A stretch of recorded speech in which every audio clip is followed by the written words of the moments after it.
Greetings and welcome to the webinar, Should I Still Be Streaming to Facebook and YouTube? Why or why not? We're going to get into that here for the next 35 minutes or so. My name is Phil Thompson. I'm going to introduce our other host in just a moment. Just want to let you know our company, streamingchurch.tv, is a company that provides streaming video.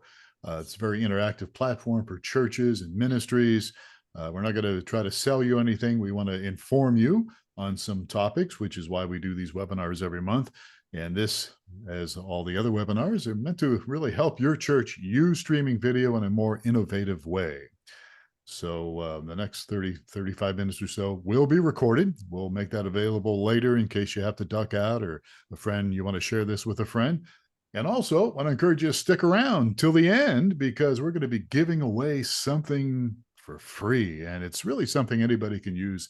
I think you will certainly enjoy it. So let's just jump in here a little bit and get moving on this webinar. When I introduce our host, I will introduce myself. My name is Phil Thompson, and I've been involved in ministry and churches on staff since the late 1970s. I've done a variety of things from music to executive pastor to senior pastor, pretty much almost everything in between. The bottom line is I really just love helping churches use technology. And I've been doing this part for about 15 years or so when it comes to streaming video. All of us have real heart for churches, and we certainly understand the challenges churches have when it comes to using technology. Let's introduce Michael Gray. Michael, how are you this morning? Great. Thank you, Phil. I, like Phil, have been in almost every pastoral role except for senior pastor, and always largely focused on technology and innovation. And I also spent many years in a corporate environment as a trainer.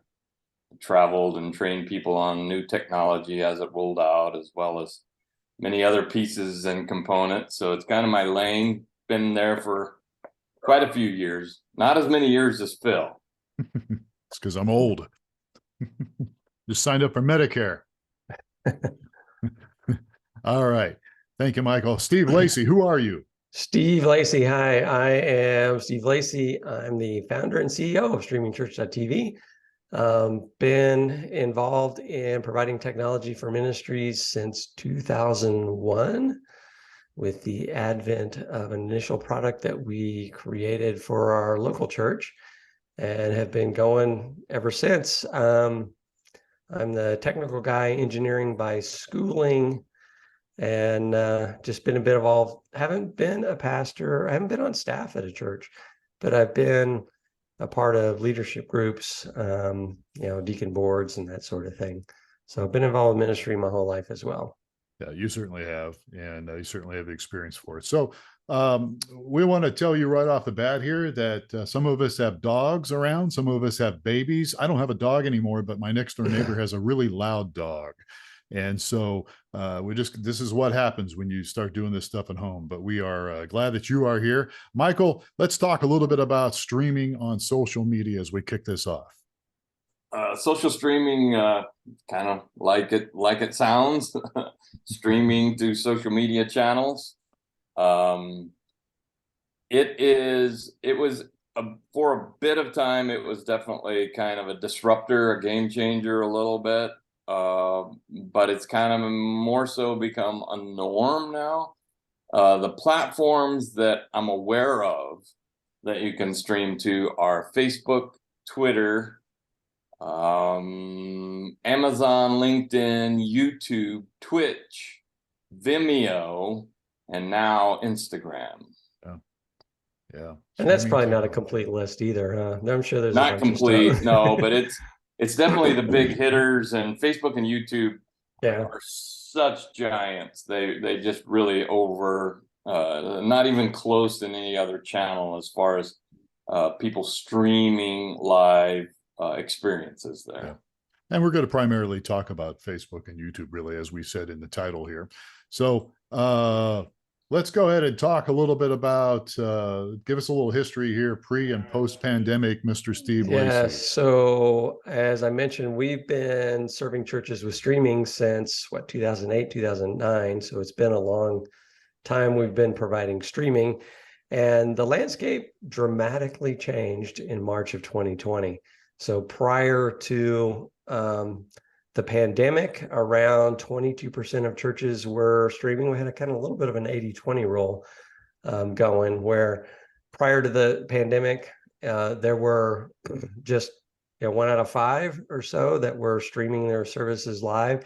Pandemic hits, people can't come to church, and so everyone had to stream. So that's people turned to what they could, and at the time, Facebook and YouTube were the two of the available options. So that and this may be, this kind of surprised me a little bit, but it says by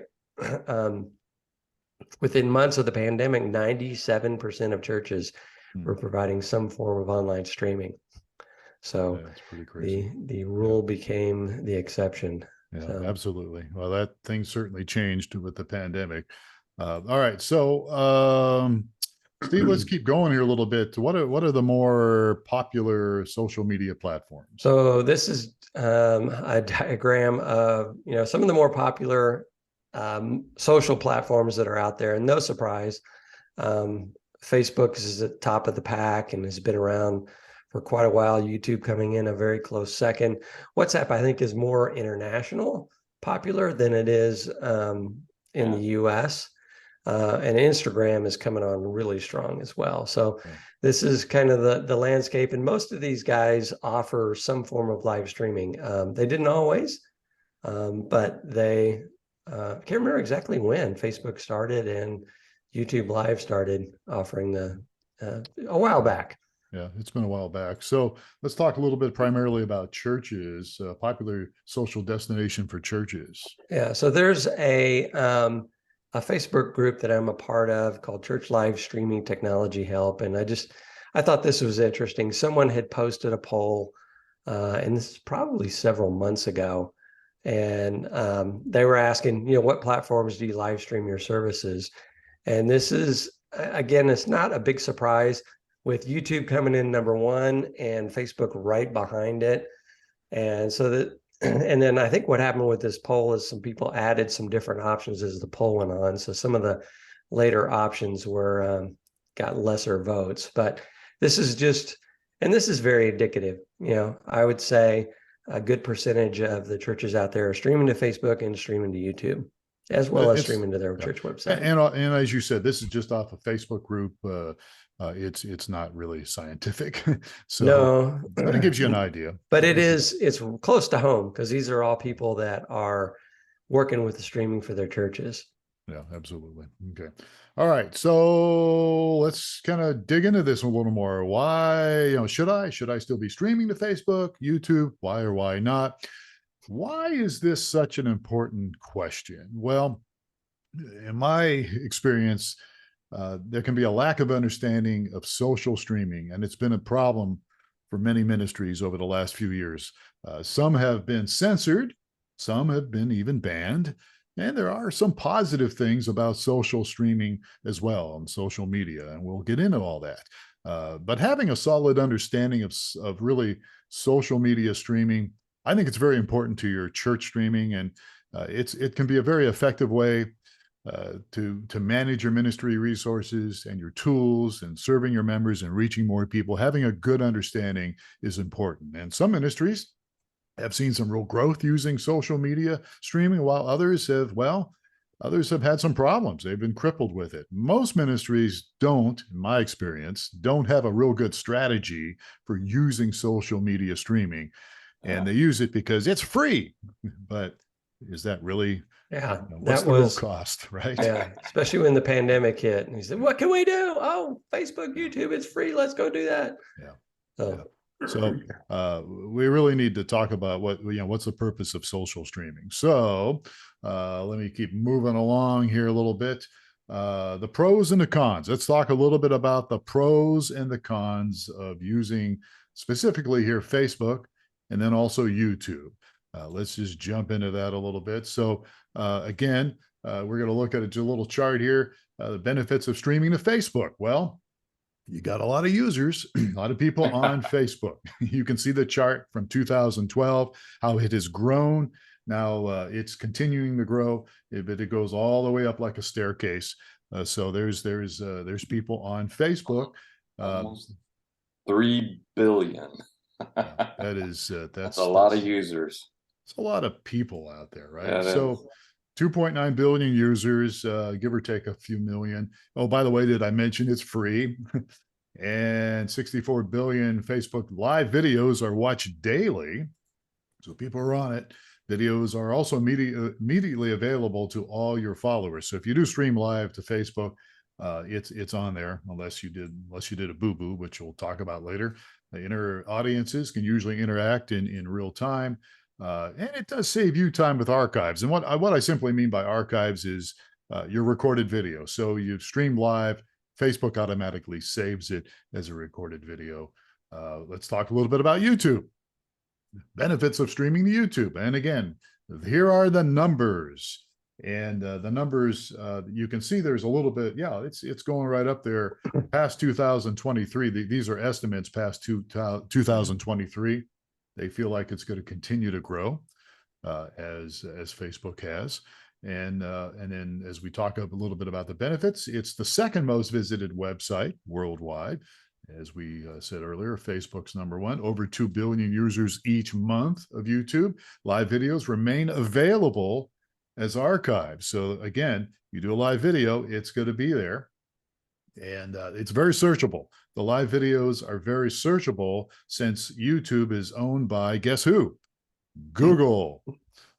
And you can find your archives on Facebook, but it's a little more difficult, where Google is much more easier to find your videos on that. So those are some of the benefits. We can roll on here a little bit.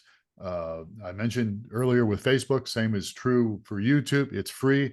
And look, in most cases, social media networks are ad funded. Means that they monetize your viewership on their platform with advertising, which helps them pay the cost of everything, right? It's the old saying is, if it's free, then you're the product, right? Yeah. Yeah. So, yeah. And so in most cases, social media networks pay for the cost, and they don't charge you. And you can, if you're on YouTube or Facebook, it can expand your reach. You have the potential to reach additional viewers. We looked at the numbers earlier. Now, Mike, we'll talk a little bit about this later, but not everybody sees everything that you post on Facebook. We'll get into that in a little bit, but you do have a potential there. And some of your followers are on Facebook. Some of them are on YouTube. With YouTube, your members, when it comes to YouTube, let me try to say this clearly: viewers don't need to have an account with YouTube to access it and see things. Where Facebook, they actually do, right? And again, it can save you time on some of the things we mentioned earlier. Your recorded video will stick around some. So, Steve, tell us a little bit more about what other ministries are saying about all this. So again, Church Live Streaming Technology Help, which is a group on Facebook, and we posted the question. This is a bunch of pastors and AV tech people. And so we posted the question of what are some of the benefits and pitfalls that you've seen with streaming to Facebook and YouTube. And I just pulled forward a couple of samplings. Some of these that struck me. This one I thought was pretty entertaining. Todd said that for the last 4 weeks, Facebook is cutting their streams, saying they violate their terms due to nudity. And he says he can't. Did you get a name of that church? Because now I wonder what are they streaming? I mean, yeah, who are they, and how can I join? Right? Yeah. Can you imagine? I mean, you're streaming, and then all of a sudden you get taken down, and they say it was because you violated the terms of nudity. And you're like, where do you start? I mean, how do I? How does that happen, Steve? Yeah. Or tell us how that would happen. Or what do I do? Where do I call? I mean, all right. So anyway, that was one of the first ones. This other one talked about that they're getting more spontaneous views from strangers from Facebook, but they tended to watch for less than a minute and then leave, where these guys would get, this church would get YouTube, people would find them and stick around for a little bit longer. And this kind of points to some of the things, kind of a pet peeve of mine, is we deal with a lot of ministries, and they'll stream to Facebook and they'll go, wow, I streamed to my website and I had, 150 people views, but over on Facebook, I got, 3,000. And the numbers are just really inflated, because if you're scrolling past a video that counts as a view, and they do not publish how long people were sticking around. Yeah. So a couple of more here. Robert said, we've had no issue streaming to YouTube. And one of the common problems that people run into is they get taken down for copyright infringement. He says, but about every week they note a possible copyright issue from YouTube, and they ignore them as they have the appropriate licenses, this is a real misconception with churches streaming to YouTube and Facebook. They go, well, we went through the proper channels. We have the licenses, so we can stream. And people don't understand that there's bots on these systems that are monitoring and for copyrighted music.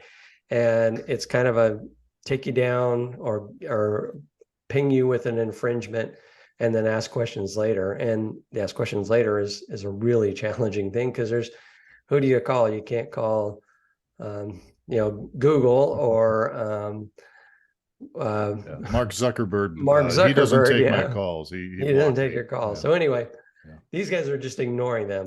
And we're going to talk a little bit more about, what may happen with them. We've actually have some experience with people that had repeated violators without taking issue with it. So the next bullet here, Phil, this guy, Joel, just says that he's not a fan of Facebook for live streaming, and he goes to YouTube.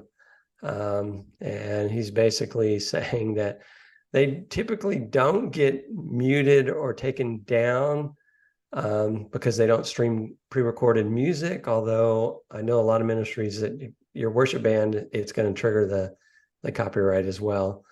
And they do get muted without getting taken down. But they're happy with it because they have an MP4 after the fact. And we're going to talk a little bit more about this, but this is just some real life, guys from that are working within their churches, telling their stories. Yeah, absolutely. Absolutely. Good stuff. All right. So, Michael, let's put the ball over to you here, hike the ball to you. What are some of the disadvantages, some of the key complaints ministries are saying about some of this stuff? Well, it's not all bad. And it used to be a lot better. Reach is a big one. How many people you can reach. But the big one is this: you're not in control. You signed a terms of service. They can change that terms of service at any time, and they do often. And you can suddenly be in violation of those terms of service by having a robot think you have nudity in your service. He probably had a tan shirt on or something, who knows, but it's a bot scanning the service, not a human. And they make mistakes often, and lots of them. We get to hear those stories. Yeah. Facebook page, the reach is only 7%. That's a big one. So you got 1,000 people that follow your channel, and they love your church and they love your channel. Only 7% of them are going to see your content. Facebook shifted its algorithm a couple years back, and the intent is they want businesses and or ministries to pay for ads so that the rest of your people can see your content. Yeah. Agree with it or don't agree with it, that's part of not being in control. You sign the terms of service, and what it is what it is. Yeah. All right. I got ahead of you a little bit. That's fine. Censoring, we talked about that. So the Facebook and YouTube neither have a way to authorize the license that you paid to CCLI or whoever you're using for your streaming license. So you'll get dinged and your content will get taken down and or muted and censored because of that. So you should not ignore it, because eventually what happens next is they cancel your channel. You get deplatformed, and all of your archives and all of the things you ever streamed on that platform are gone in a blink. We have so many. We have a church we're working with right now that had a huge YouTube global following, and they got deplatformed and they lost everything and had to start from scratch. Did they have warnings, or was it just all of the yeah, sudden? they were getting some license warnings, but it did come on pretty quick. And then that's part of people not understanding the platform. YouTube, for instance, gives you 3 strikes. But after 3 strikes, you literally are out and deplatformed. And that was Oh, go ahead. The deplatform means they weren't. The big challenge for them is they had a bunch of recorded videos, right? That they wanted to go and their recorded rehost. content went down with their channel, and they could not retrieve that. It's gone.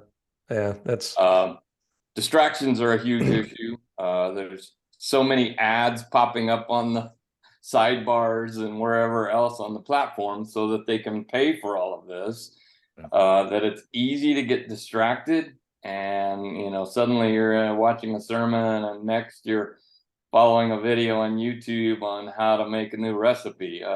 There's a lot of distraction possibility in those built into the platforms. It's intentional. They want to distract people to keep them engaged on the platform. And as we talked, there is no customer support after the fact, and it's going to take a while. And nothing is fast, and you do not get to speak to a human. It may drive traffic away from your ministry now that censorship has become a bigger deal. People take that personally and are bailing off the platforms and going elsewhere, and you may get some people not liking the fact that you're streaming to those platforms. There's not a ton of pushback yet, but I feel like the momentum is beginning to shift in that direction a bit, to give pause as to, is that where I want to build, most of my support? Yeah. I feel like it takes people away from your website ultimately. And this is just my opinion, but I think you want people going to your church website. That's the biggest distraction, because without your website, something you own and control. Yeah.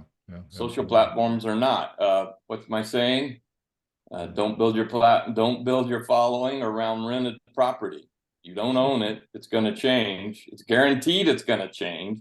Usually not for the better. So focus your energy on what you own, which is your website. Yeah, absolutely. And that's, you just mentioned this earlier, no content ownership. So when you put your content out there, they have it. It's not, they do whatever they want with. They can, as I said earlier, they can monetize it and everything else. And then as we just kind of keep moving along here, explain this. Users cannot easily index video using Facebook. What's that mean?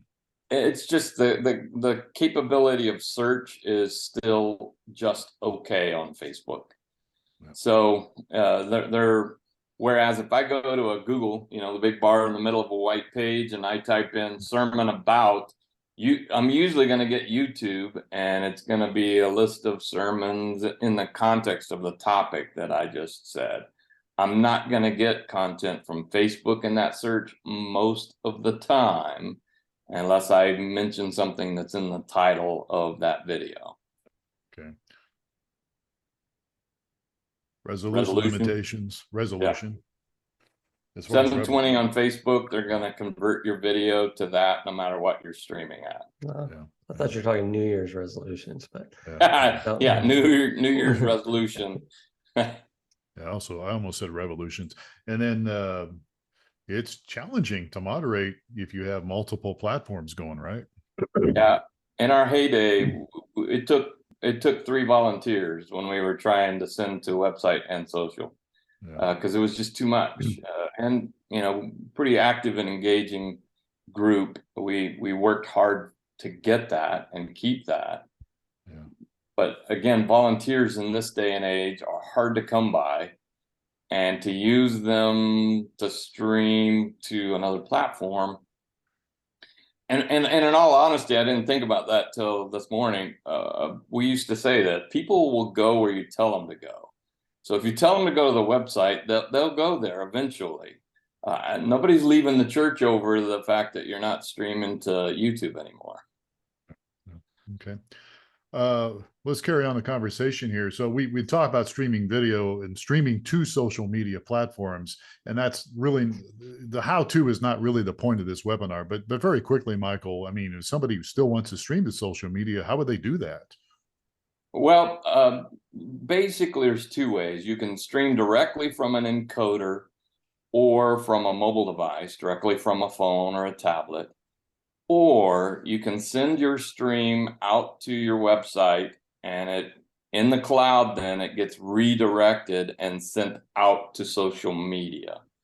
There are several companies that specialize in that. We have some packages that do that, but it's sending one signal out and then it being reproduced everywhere else in the cloud. Or if you're trying to do the first one, what inevitably happens is you run out of bandwidth because you're doubling and tripling the amount of upload bandwidth you need to get outside the building to the social channels. All right. All right. So let's move on here a little bit. Mr. Steve Lacey, what do we recommend? What do we recommend? What's the right So we tool? recommend leveraging your tools for what they're best at. So just like your church building, it's much easier to minister inside your church building. You've got volunteers and staff and people to pray with and that sort of thing. We recommend that you set up your church website as your hub for your website streaming, because you've got all of your tools available on your streaming platform at the website. You can train your staff and volunteers to minister at one location. Let's say if I'm streaming to 3 different social media destinations, that means I'm going to need to put either one person spread really thin across 3 places, or I got to get 3 volunteers to do ministry at 3 different locations. So this will allow the staff and volunteers to minister at one location. And our next bullet there was you've got other ministry resources. Your website is typically geared for ministry, especially your streaming platform. Have the ability to pray with a web host. There's help, and there's you can donate online. There's just a bunch of things that are kind of geared for doing ministry that are on your website already. And the number one thing is it's centralized, it's controlled, and it's coordinated by you. So if if you're on a rented property and they say, "Yep, we're selling the property, you need to move out," which is happening to a brother-in-law of mine right now. You don't have much choice. But if you own the property and you do own your website, then it's centralized and controlled. So this is the first part. You want to focus your ministry on your home base, which is your church website, and then use the social tools to get out into the community and draw people in. So this is where you're going to be able to reach out to where people are and reach them and draw them to your live stream. We recommend that you invite and promote and use these social platforms where people are, allow people to get to discover you. But what you want to do, what we recommend, that's what Mike talks about, the top ministries in the US have been doing this for a while, is to use the spokes, set up a hub and spoke system so that you have your website in the center and you have your outreach tools around the perimeter, and you're reaching out to people and drawing them into your website. So most of the bigger churches today have turned if they were streaming to, say, Facebook, their live stream there, they've converted that into an invitation portal. Maybe they'll put a 30-second video and it says to watch the full service, click to our website, and it draws them in. So where you have your staff waiting and people are focused and able to minister from the central hub. So that's kind of what we recommend, is use this spoken hub setup.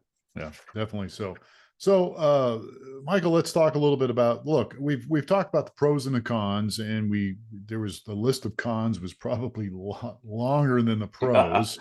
But if people still want to do social streaming, I mean, that's their choice. So Sure. talk a little bit about the opportunities here. Yeah. I mean, we're not anti-social, social media. We might be antisocial, but not anti-social media. But we want best bang for your buck. When it comes to ministry, your time is limited, your money's limited, your volunteers are limited. How do we get the most out of that without wasting energy on just allowing people to go everywhere? One of the things that I would say, if you're gonna stream, if you're gonna stream to social, then stack the odds in your favor. And this is an example of that. We talked about only 7% of people that are following your church's page are seeing what content is going on that page. So only 7% doesn't rotate through. It seems if you fall off, you never get back unless you go and engage with the page again. But every user on Facebook, the average is 320 friends. There is a possibility to access those, but just as a regular setup, there's almost everyone with an account that attends your church is going to have a Facebook account. But how do you access those 320 friends? We've partnered with Switchboard, and you cannot reach them. Now you can. So think about it. If you had 10 people from your church sign up to participate, and this is called, well, I'm going to give away the next slide, Viral Stream Share. You had 10 members sign up, and they shared their Facebook page with the church, which is what Viral Stream Share does. Then you're hitting 3,200 people instead of the 7 that you were getting out of 100 previously. And these are new people. These are people who are friends with your attenders. So your attenders are becoming evangelists here, and you're hitting 3,200 people with just 10 people signing up.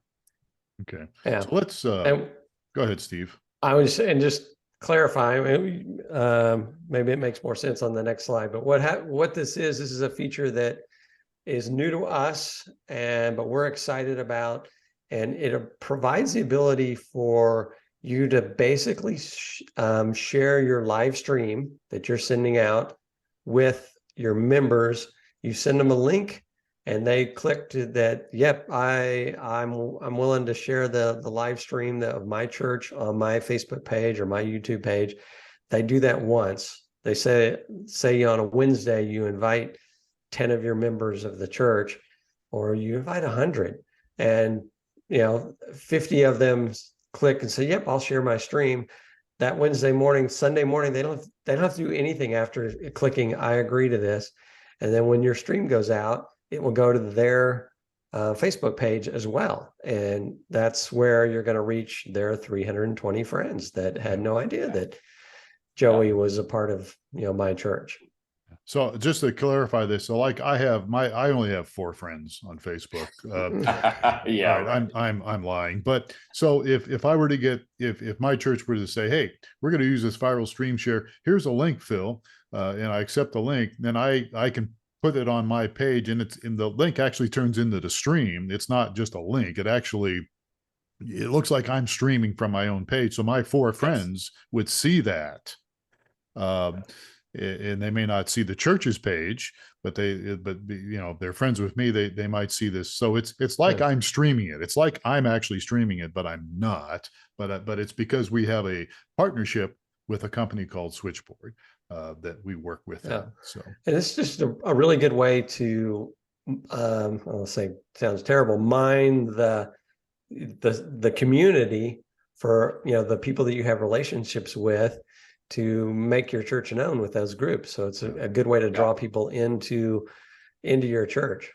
And it is YouTube and Twitter. So as you can see in the example there, this person had given YouTube and Twitter authorization. So they only authorize it one time, and then you can stream every weekend to their channel and platform as a church until they discontinue wanting you to stream to their page. So Yeah.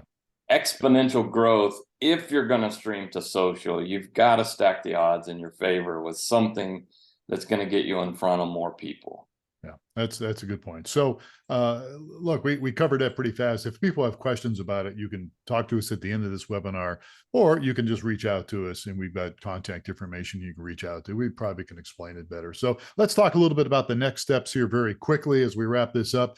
The next steps, what are your next steps? Well, we would recommend that you really define your streaming hub. And what's your streaming hub? We, as we just said, recommend your website as to be the hub. And then, as Steve mentioned, identify the spokes that you can leverage. Steve and Mike both mentioned this, Facebook, YouTube, whatever it might be. And then from there, train your staff and others to focus ministry at the hub. And again, this takes a little bit of time, but it's well worth it to train them and spend some time with them and show them how. And then you can convert existing properties like Facebook, YouTube, your website stream to either be part of the spoke or part of the hub. So these are things that you want to take steps here and make some movement on this stuff, because it's not going to do you any good if you just let it go. All right. I'm going to move quickly here, guys, if that's okay with you. We mentioned an offer. And for those of you who have stuck around, we're giving away a free Roku device. This is a little hardware device that you can plug into your television set, and you can see different programs that are streamed on Roku. And you could, your church, if your church streams on Roku, people could see that as well. And how you get this would be just simply send us an email, support@streamingchurch.tv, and put Roku in the subject line. You can do that right now. And what we'll do is we'll pick it out of a hat here. We'll randomly pick somebody. So just put Roku in the subject line and send it to support@streamingchurch.tv. And there'll be a little thank you to you for being with us on the webinar. We do have a 30-day free trial. If you're interested in streaming with us, there's no obligation to this at all. You can go to streamingchurch.tv and you can look at our plans there. The platinum plan does talk about streaming, the viral stream share. That's one of those, but we have other plans. You can always reach out to us again with the email support@streamingchurch.tv. We have other resources. We have a blog that almost every week, we have a blog that covers a lot of things, not just tech things, but other things that are ministry related. blog.streamingchurch.tv is the address. We have a podcast that we cover, again, more than just tech stuff, anything that's ministry related. Church Solutions Podcast. That's the podcast. You can find it anywhere you get your podcast. Subscribe to it, Church Solutions Podcast. And if you want to see some past webinars, we have them up here, the stuff we've done in the past. Just go to streamingchurch.tv/webinars. The bottom line here is we're here to help you succeed. That's really what we're here for. We are probably so unique in the sense that we're a company that really focuses exclusively on ministries and churches. We want to help you succeed in what you do. And so we have these resources available. You can always call us and talk to us. And we're more than happy to help you. Even if you don't buy our product, we're here to help you. That's what we're all about. All right, time for some questions. You can put some questions in the chat here. We'll let you go, but if you want to ask a few questions about what we talked about, or maybe something else, feel free to do that now in the live chat, and we will try to field those for you. Guys, are you monitoring the chat here? We got stuff going on here. Mike and other streaming platforms besides YouTube and Facebook. Michael, you and I were talking a little bit about this earlier this morning. Instagram's coming on strong when it comes to streaming to Instagram, isn't it? You're muted, so you'll have to unmute yourself to explain that, Mike, or not. We can unmute him, can't we? Yeah, you can, but I'd rather stay muted. LinkedIn, probably LinkedIn, Instagram, LinkedIn, and Vimeo are the three that I would take a look at if you wanted to expand your reach a little bit. But again, as you can see, the bigger ministries are shifting away. They're not streaming there. They're just putting little clips and snippets like podcasters to drive you back to the big service, which is happening on their website. Okay. All right. What other questions can we field here that we may have some people asking here? One of the common misconceptions I mentioned a little earlier is a lot of churches, they go through the trouble of getting their CCLI license, and they assume, a lot of people assume that the Facebook and YouTube is somebody in there, throwing flags, like a ref on a field or something, but it's not that way, and they don't know that you have licensing. Some have said, "Oh, I'll even post the license in my video," but the bots can't read the license on your video. It just doesn't work. Yeah. So yeah, you can be. Here's a question: can I be permanently banned from Facebook or YouTube? I've heard of some people that have been like put in Facebook jail. Michael, do you know anything about that? Is that a permanent thing? I personally have avoided jail so far, but we do deal with many of our clients that work with us now came because they got deplatformed, or they just got frustrated and tired of all of the takedowns. And you'll get taken down for license, like Steve talked about, but also for content and being censored for what you're saying from the stage. Yeah. And Michael has a question here about using a service like Restream.io. Is it effective? Church want to stream on multiple platforms? Yeah, if you want to send your stream to multiple platforms, Restream.io is popular. Like we mentioned, we partner with Switchboard, which is actually a competitor of theirs.